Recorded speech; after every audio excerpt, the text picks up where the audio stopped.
French President Emmanuel Macron wants the wildfires in the Amazon rainforest to be on the agenda at this weekend's G7 meeting. Brazilian President Jair Bolsonaro authorized the military to join the fight against the fires starting today. Hundreds are being set in order to clear the rainforest for agricultural use. Deforestation has increased since Bolsonaro took office last year. He has in the past described rainforest protection as an obstacle to his country's economic development. Our next guest has spent more than a decade exploring the Amazon. Naturalist Paul Rosalie wrote about his experiences in the jungle in his 2014 book, Mother of God. And recently, he got a firsthand look at the fires burning through the Amazon. I'm not going to be able to stay here long because this fire is spreading, but everything behind me right now is the forest that I've been working to protect for the last 13 years. It's burning like this every day. There are literally millions of animals in this forest that cannot escape right now. And if you think our planet can survive this every day in the Amazon, you have another thing coming. And Paul Rosalie joins us here in Studio 57. Good morning. Good morning. Thanks for having me.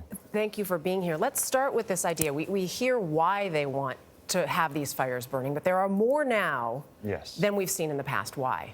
Because the Amazon is a loop, okay? It's producing the moisture that creates all that rain, that makes it a rainforest. And as we chop more of the rainforest, this has been going on for decades. This is not an isolated issue. Right. And as we chop more of the rainforest, what we're risking is reaching a tipping point where that moisture system, it might be too dry to create the rain. And then you have a serious problem on your hands because you're talking about the entire Amazon sort of collapsing.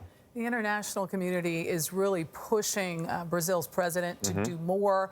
I'm just curious, why does he see the Amazon not as what it is, the lungs of the earth, and instead an obstacle to economic development? Well, because the standing rainforest, while it's producing ecosystem services for all of us, it's not making money for him.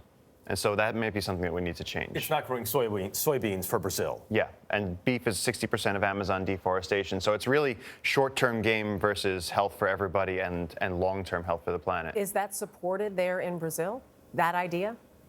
His idea? It depends which party. It depends which party you're on. No one really knows what's going on because just this morning I saw a video of him getting out of a car and he goes, the NGOs are doing it. He's blaming it on conservationists now. And he feels like this is a personal attack on him that we're saying you need to protect the Amazon rainforest. But again, this sort of transcends political boundaries. This isn't something that one nation has to deal with. This is something that the entire planet depends on. The question is how you incentivize Brazil to potentially change something the way they're doing to help everyone else, because they're worried about helping themselves right now. How do you do that? Absolutely. Well, I mean, the thing is that all kinds of aid and incentives can be given to Brazil. But I mean, we have to reimagine our entire relationship with nature because these problems are going to pop up more and more. Everywhere. Everywhere. And there's fires raging in Indonesia right now. In the next few days, it's going to come out. But then we're all going to forget about it. And then the rain's going to come. And then next year, it's going to get worse again. And every year, if it gets worse, at what point are we just out of time? So what can the person at home do?